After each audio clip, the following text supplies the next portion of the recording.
प्रत्येक व्यक्ति भगवान हो सकता है। यही बुद्ध धर्म की गरिमा है कि प्रत्येक व्यक्ति को भगवान होने का अवसर है। हिंदू धर्म में राम भगवान हो सकते, कृष्ण भगवान हो सकते, परशुराम भगवान हो सकते, 10 अवतार चुक गए, फिर कोई उपाय नहीं। हिंदू धर्म लोकतांत्रिक नहीं। इस्लाम में तो इतनी भी सुविधा नहीं, 10 आदमी भी भगवान नहीं हो सकते। मोहम्मद भी भगवान नहीं, मोहम्मद भी केवल संदेशवाहक पैगंबर। इस्लाम और भी कम लोकतांत्रिक है। भगवान एक तानाशाह है। ईसाईयत थोड़ी गुंजाइश रखती मगर ज्यादा नहीं। जीसस भगवान है लेकिन वो इकलौते बेटे हैं, दूसरा कोई बेटा भगवान का नहीं। फिर ये सब बेटे किसके? फिर ये सब अनाथ हैं। फिर जीसस ही सनाथ हैं और बाकी सब अनाथ हैं। यह बात भी बड़ी गैर लोकतांत्रिक है। बुद्ध की बात बड़ी लोकतांत्रिक है। बुद्ध कहते हैं प्रत्येक भगवान हो सकता है, प्रत्येक के भीतर छिपा हुआ है भगवान का बीज। इसलिए भगवान एक है ऐसा नहीं, जितनी आत्माएं हैं इस जगत में उतने भगवान हो सकते हैं। भगवान होना तुम्हारा स्वरूप सिद्ध अधिकार है। ठीक ठीक चलोगे तो पहुंच जाओगे, ठीक ठीक नहीं चलोगे तो चूक जाओगे। इसलिए गौतम बुद्ध को भगवान कहा है। वे नियम के साथ एक रूप हो गए, वे धर्म के साथ एक रूप हो गए। अब उनकी कोई आकांक्षा नहीं, कोई तृष्णा नहीं। अब वे नदी के साथ बहते, तैरते भी नहीं, कहीं जाना नहीं, जहां नदी ले जाए वहीं जा रहे। कहीं ना ले जाए तो भी ठीक, कहीं ले जाए तो भी ठीक। मझधार में डुबा दे तो वही किनारा। ऐसी परम तथाता की जो अवस्था है उसको भगवत्ता कहा है। भगवान गौतम बुद्ध श्रावस्ती के जेतवन में विहरते थे। श्रावस्ती के नगर द्वार पर बसे हुए केवट गांव के मल्लाहों ने अचिरवती नदी में जाल फेंककर एक स्वर्ण वर्ण की अद्भुत मछली को पकड़ा। इन सारी छोटी छोटी कथानक की प्रक्रिया को समझना, इनमें छोटे छोटे शब्दों का मूल्य है। अचिरवती नदी में, चिर नहीं है नदी, अचिर है, क्षणभंगुर है। अचिरवती नदी में मल्लाहों ने जाल फेंका और एक सोने की मछली को पकड़ा। ऐसे ही तो हम सब मल्लाह हैं और अचिरवती नदी में, संसार की क्षण क्षण बदलती हुई धारा में जाल फेंके बैठे, अपनी अपनी बंसी लटकाए बैठे, सब अपनी अपनी मछली पकड़ने बैठे। कोई पद की मछली, कोई धन की मछली, कोई प्रतिष्ठा की, कोई यश की, कोई प्रसिद्धि की। अलग अलग मछलियों के नाम हो, मगर अचिरवती नदी के किनारे सभी मल्लाह हैं। सभी अपनी बंसी लटकाए, जाल फैलाए बैठे, मछली फंसे। अचिरवती नदी में मल्लाहों ने जाल फेंककर एक स्वर्ण वर्ण की अद्भुत मछली को पकड़ा। और यहां कभी कभी जाल में सोने की मछली फंसती भी, लेकिन हर सोने की मछली के पीछे भयंकर दुर्गंध है। धन मिलता भी है, ऐसा नहीं कि नहीं मिलता, लेकिन धन के पीछे भयंकर दुर्गंध है। नानक के जीवन में उल्लेख है, एक धनपति ने, दुनी चंद उसका नाम था, नानक को निमंत्रित किया भोजन के लिए। नानक समझाने की कोशिश की, टालने की कोशिश की, लेकिन दुनी चंद पीछे पड़ गया, माना नहीं। नगर सेठ था, प्रतिष्ठा का सवाल था, उसका निमंत्रण और कोई न माने। अनेक लोग मौजूद थे, उनकी मौजूदगी में उसने चरण छू के प्रार्थना की थी, कल मेरे घर भोजन करें। और नानक मना करें, दुनीचंद को तकलीफ होने लगी। उसने कहा चलना ही होगा। उसने सारी प्रतिष्ठा दांव पे लगा दी अपनी।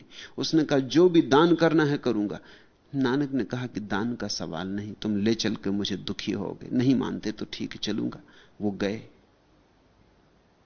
जब दुनीचंद ने उन्हें भोजन परोसा तो उन्होंने उसकी रोटियां हाथ में उठाई और जोर से उन रोटियों को मुट्ठी में भींचा तो खून की बूंद उन रोटियों से टपकी।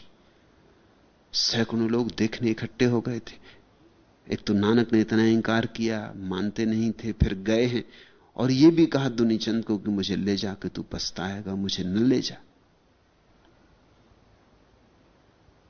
सैकड़ों लोगों ने यह देखा कि उन रोटियों से खून की बूंदें टपकी। पूछने लगे कि यह क्या है, यह कैसे हुआ? तो नानक ने कहा, इसलिए मैं आना नहीं चाहता था। दुनीचंद की धन के पीछे बड़ी दुर्गंध है। यह धन शोषण से मिला है, इसके रुपए रुपए में आदमियों का खून है। इसलिए मैं आना नहीं चाहता था। यहां कभी कभी सोने की मछली फंस भी जाती तो तुम सदा पीछे पाओगे उपद्रव। यहां कभी कभी पद मिल भी जाता है। एक तो जिंदगी गंवाता आदमी अचिरवती नदी के किनारे जाल फैलाए बैठे।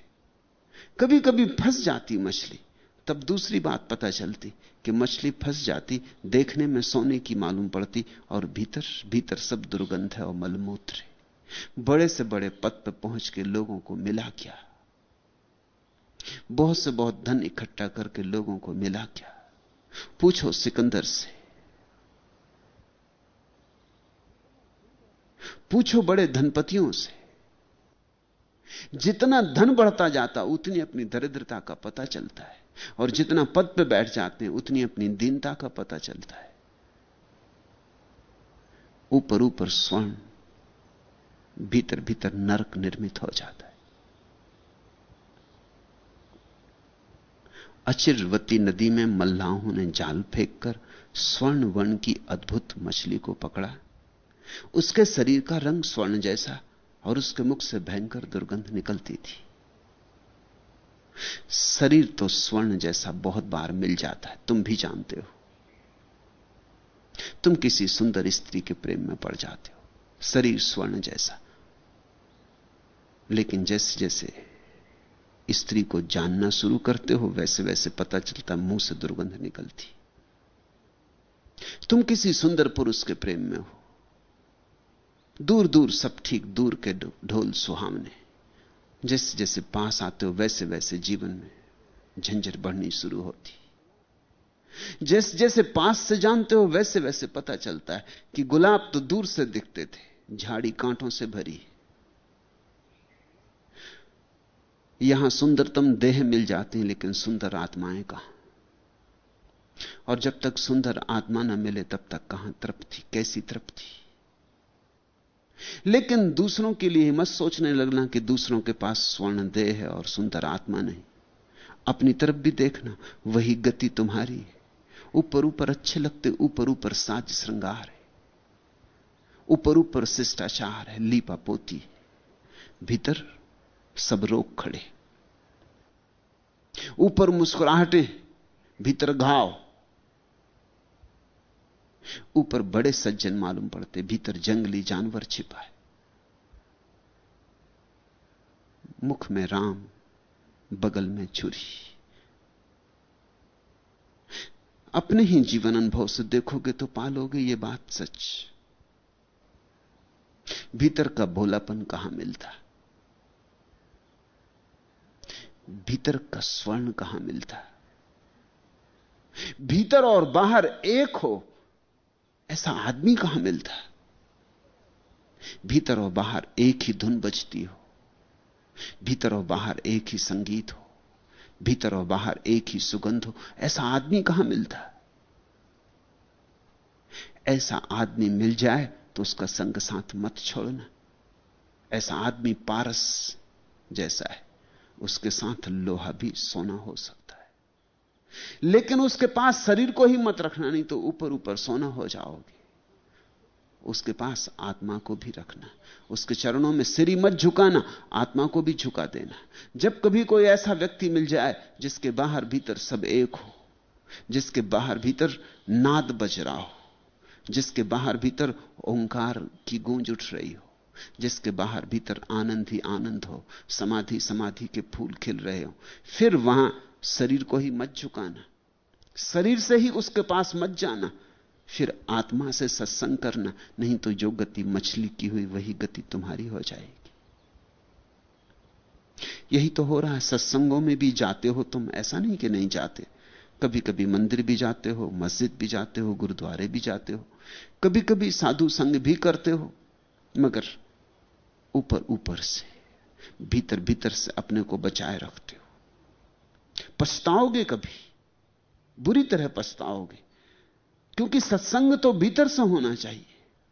देह पास हो या ना हो चलेगा, आत्मा पास होनी चाहिए। आत्मा से किसी के पास बैठ जाने का नाम ही शिष्यत्व है। उस मछली का रंग तो स्वर्ण जैसा, किंतु उसके मुख से भयंकर दुर्गंध निकलती थी। यह कहानी तुम्हारी है, यह कहानी सबकी है। इन कहानियों को कभी भूल के ऐसा मत सोचना कि ठीक है, कथाएं हैं, पुराणों की हैं। ये कथाएं तुम्हारी हैं, ये मनोवैज्ञानिक हैं, ये मनुष्य के मन की कथाएं। मल्लाहों ने उसे राजा को दिखाया, राजा उसे एक द्रोणी में रखवाकर भगवान के पास ले गया। उस समय मछली ने मुख खोला। अब तुम थोड़ा सोचना, मल्लाह नहीं समझे, समझ में आती है बात। मल्लाहों ने न कभी सोना देखा, कैसे समझे? लेकिन राजा तो सोने में जीता था। राजा को भी दिखाई ना पड़ा कि ये उसकी ही कथा है। ऊपर ऊपर सोना था राजा के भी, भीतर भीतर उसके भी तो दुर्गंध थी। उसको भी चमत्कार मालूम हुआ, मल्लाहों को क्षमा कर दो, क्षमा किए जा सकते। कभी सोना देखा नहीं, सोने की मछली सपने में नहीं देखी। राजा तो सोने की ही दुनिया में रहता था। इसे तो अकल होती, मगर कौन अपने को देखता? अपने पे आंख ही नहीं जाती, अपने को आदमी देखता ही नहीं। चीन में एक पुराना रिवाज था कि जब किसी कैदी को फांसी देते तो फांसी देने के पहले उसके हाथ में आईना देते कि वो अपनी शक्ल देख ले। बड़ी अजीब परंपरा। काहे के लिए? कोई आदमी मर रहा है, उसे तुम दर्पण दे रहे हो। यह एक बहुत प्राचीन परंपरा का हिस्सा था। वो परंपरा यह कहती है कि इस आदमी ने जिंदगी भर तो अपना चेहरा नहीं देखा, अब मरने के वक्त तो देख ले। कोई अपना चेहरा देखता ही नहीं। हम दूसरों में ही उलझे रहते, दूसरों की निंदा में, दूसरों की आलोचना में। कौन गंदा, कौन बुरा, कौन पापी, कौन अनाचारी, इसी में बीत जाता समय। फुर्सत कहां कि अपना चेहरा आईने में देख लें। यह राजा को भी समझ में ना आया। यह बात इतनी सीधी साफ थी, इसमें उलझन कहां है, इसमें रहस्य कहां है? राजा को तो समझ में आना चाहिए था कि बाहर मैं सोने का हूं जैसे ये मछली सोने की, और भीतर मेरे दुर्गंध है जैसे इसके भीतर दुर्गंध है। बात उसे तो खुल जानी चाहिए थी, उसे भी ना खुली। इस दुनिया में लोग अंधे की तरह जी रहे हैं, अपना पता ही नहीं। दूसरों के साथ उलझे उलझे आंखें जड़ हो गईं, दूसरों को देखने में ही समर्थ हो गईं, भीतर मुड़ने की कला खो गई। लकवा लग गया है तुम्हारी आंखों को, बस एक ही तरफ देख पाती। अब उनमें गतिमयता नहीं है, लोच नहीं है कि कभी कभी मुड़ के अपनी तरफ भी देख लें। राजा को भी समझ में ना आया तो बुद्ध के पास ले गया। मल्लाहों की सम्राट, गरीब हों कि अमीर, हारे हुए लोग हों कि जीते हुए लोग, सभी को बुद्ध के पास जाना ही होगा। वहीं रहस्य के पर्दे उठ सकते हैं। यहां गरीब भी सोए हैं, अमीर भी सोए हैं, प्रजा भी सोई, राजा भी सोए। यहां सब अंधे और अंधे, यहां अंधे अंधों का नेतृत्व कर रहे हैं। कबीर ने कहा, अंधा अंधा ठेलिया, दोनों कूप पड़ंत। यहां अंधे नेता हैं, अंधे अनुयायी हैं, अंधे अंधों का मार्गदर्शन कर रहे हैं। फिर अगर सभी कुएं में गिर गए हैं तो कुछ आश्चर्य नहीं। इस राजा को क्षमा नहीं किया जा सकता। लेकिन उसके बुद्ध के पास जाने में यह सूत्र है कि अंततः सभी को बुद्ध के पास जाना होगा, तो ही जीवन का राज खुलेगा। किसी बुद्ध पुरुष की चरण गहने होंगे, किसी बुद्ध पुरुष की छाया पकड़नी होगी, किसी बुद्ध पुरुष के हाथ पकड़ के चलोगे तो ही जीवन के उलझाव सुलझेंगे, समस्याएं समाधान में रूपांतरित होंगी, तो ही राह मिलेगी। जैसे ही मछली को बुद्ध के सामने रखा गया, मछली ने मुख खोला।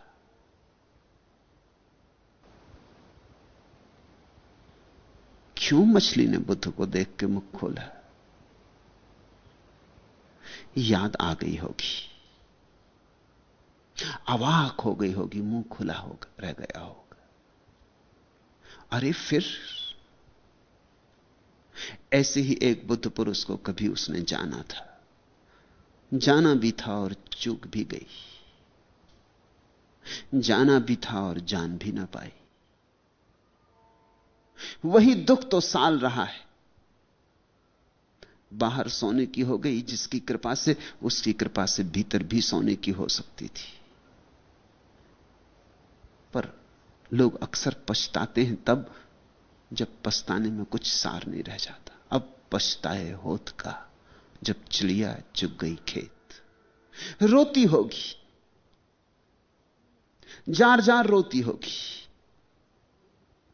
अचानक फिर देखकर, और ध्यान रखना, बुद्ध पुरुषों के रूप कितने ही भिन्न हो, उनकी देहें कितनी ही भिन्न हो, उनके चेहरे कितने ही भिन्न हो, उनका भाव एक,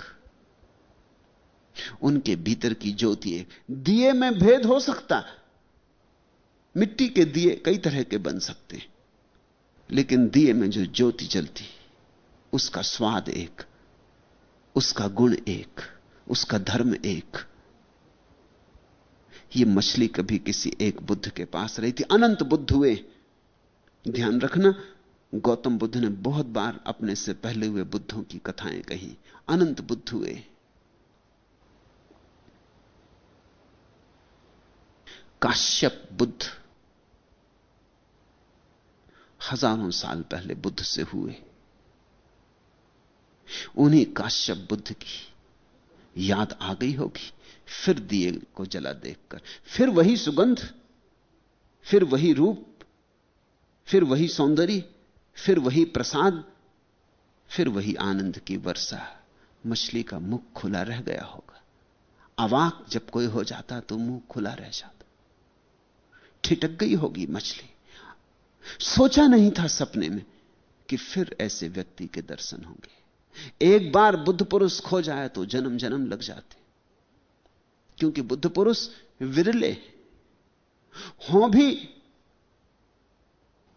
तो भी तुम उनके पास पहुंच पाओ इसकी बहुत कम संभावना है, क्योंकि तुम वहां जाते हो जो तुम्हारी तलाश है। तुम राजनेता के पास जाते हो क्योंकि पद की तुम्हें तलाश है। राजनेता तुम्हारे गांव में आए तो तुम सब इकट्ठे हो जाते हो, कभी स्वागत करने, कभी जूते फेंकने, मगर इकट्ठे हमेशा हो जाते हो। तुमसे रुका नहीं जाता, वहां तुम्हारे प्राण अटके। बुद्ध पुरुष गांव में आए भी तो भी तुम शायद ही जाओ, क्योंकि बुद्धों से तुम्हारा क्या लेना देना। वह तुम्हारी आकांक्षा नहीं है। तुम वासना छोड़ना थोड़ी चाहते, तुम वासना को पूरा करना चाहते हो। तुम बुद्धों से बचोगे। अगर बुद्ध रास्ते पे मिल जाएं तो तुम बगल की गली से भाग खड़े होगे। तुम बचोगे। ऐसे लोग बचते हैं, बचने के लिए हजार बहाने खोजते, तर्क जाल बना लेते। क्यों?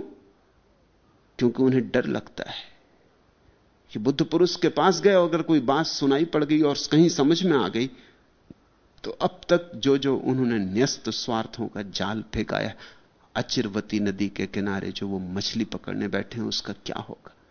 और वर्षों से मछली पकड़ने बैठे हैं, अभी तक पकड़ी है नहीं मछली। अब बुद्ध पुरुषों के वचन सुन लें, ये कहते हैं छोड़ो छाड़ो जाल, ये नदी अचिर है, ये रहने वाली नहीं। इसमें पकड़ा तो भी ना पकड़ने के बराबर। ये सब पानी के बबूले, ये सब माया है। ऐसी बात अभी मत कहो, ऐसी बात कहो ही मत, ऐसी बात सुनो ही मत। अभी तो मछली तो पकड़ो पहले, फिर देखेंगे। मछली पकड़ के सुनना होगा, सुन लेंगे, लेकिन पहले मछली पकड़ में आ जाए। तो एक तो बुद्ध पुरुषों के पास कोई जाता नहीं, क्योंकि लोग वहीं जाते हैं जहां उनकी आकांक्षाएं तृप्त होने की संभावनाएं। बुद्ध पुरुषों के पास आकांक्षाओं से मुक्त होना पड़ता है, और मजा और विरोधाभास कि जो आकांक्षाओं से मुक्त हो जाता है वही तृप्त होता है, और जो आकांक्षाओं से भरा है वो अतृप्ति और अतृप्ति में जलता है। तुमने नरक में लपटों में जलने की बात सुनी है, वो नरक कहीं और नहीं है, वो तुम्हारी आकांक्षाओं का नरक है जिसमें तुम अभी जल रहे हो। इस भूल में मत पड़ना कि मर के तुम नरक में जाओगे। तुम नरक में हो। नरक में होने का अर्थ इतना ही होता है, तुम्हारा मन वासना की लपटों से भरा है।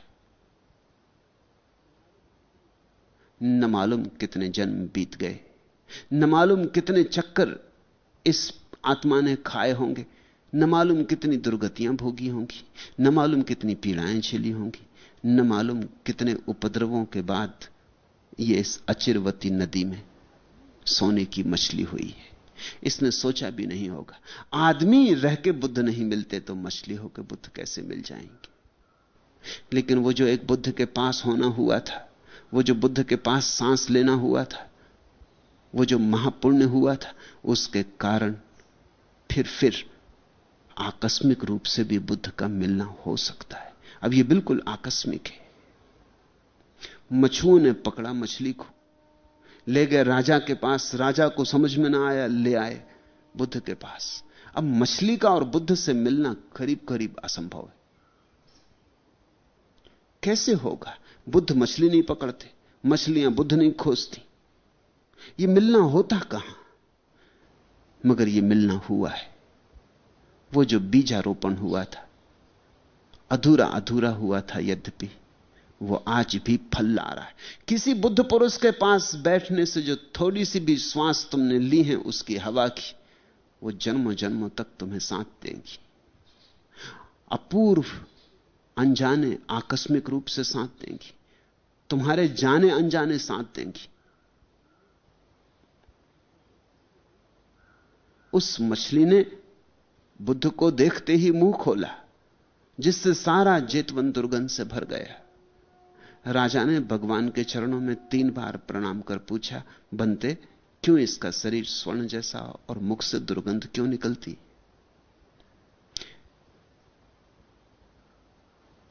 बुद्ध के पास जानने, बुद्ध के पास कुछ पूछने की प्रक्रिया है।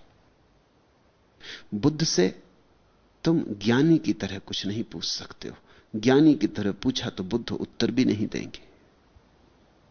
बुद्ध से तो झुक के पूछो तो ही उत्तर मिल सकता है, झोली फैलाओ तो ही उत्तर मिल सकता है। इसलिए 3 बार प्रणाम करके,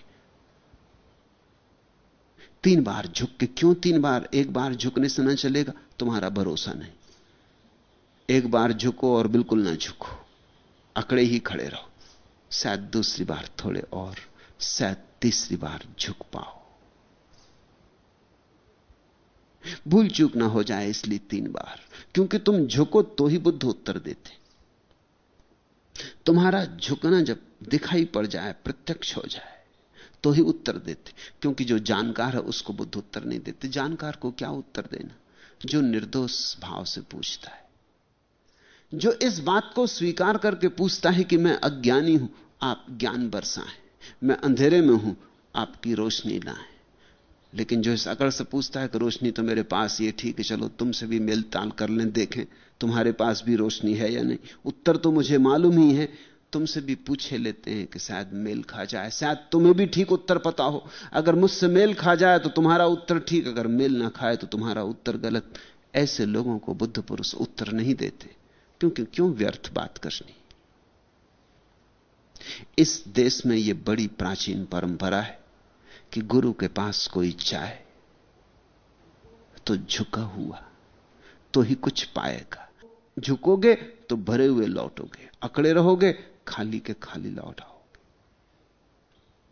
पूछा, बनते, भगवान, क्यों इसका शरीर स्वर्ण जैसा किंतु मुख से दुर्गंध निकलती? भंते भगवान का ही संक्षिप्त रूपांतरण है। अति प्रेम में भंते कहा जाता। भगवान बड़ा शब्द है।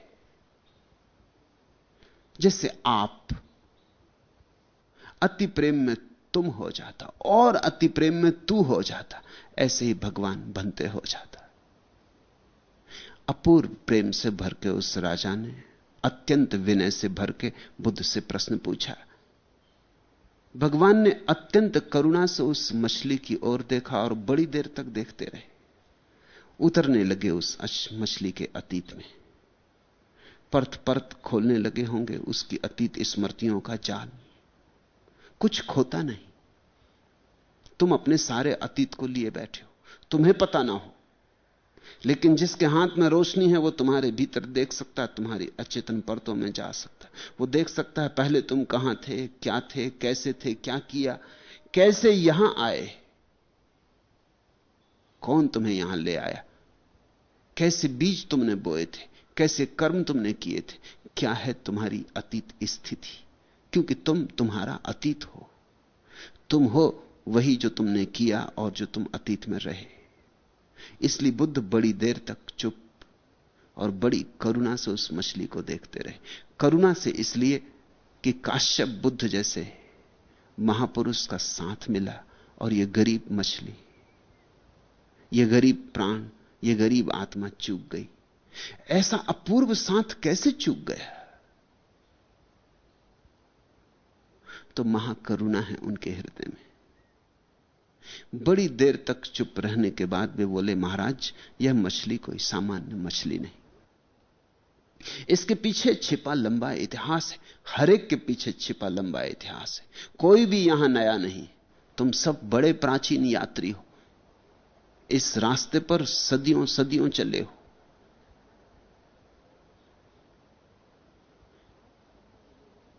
तुम कुछ नए आज चलने लगे हो संसार में, ऐसा नहीं। अति पुरातन हो, उतने ही पुरातन हो जितना पुरातन यह संसार है। तुम प्रथम से चल रहे हो, तुम इस संसार के साथ ही हो, अनेक अनेक रूपों में, अनेक अनेक ढंगों में। कभी वृक्ष, कभी पशु, कभी पक्षी, कभी मनुष्य, और घूमते रहे हो मूर्छित।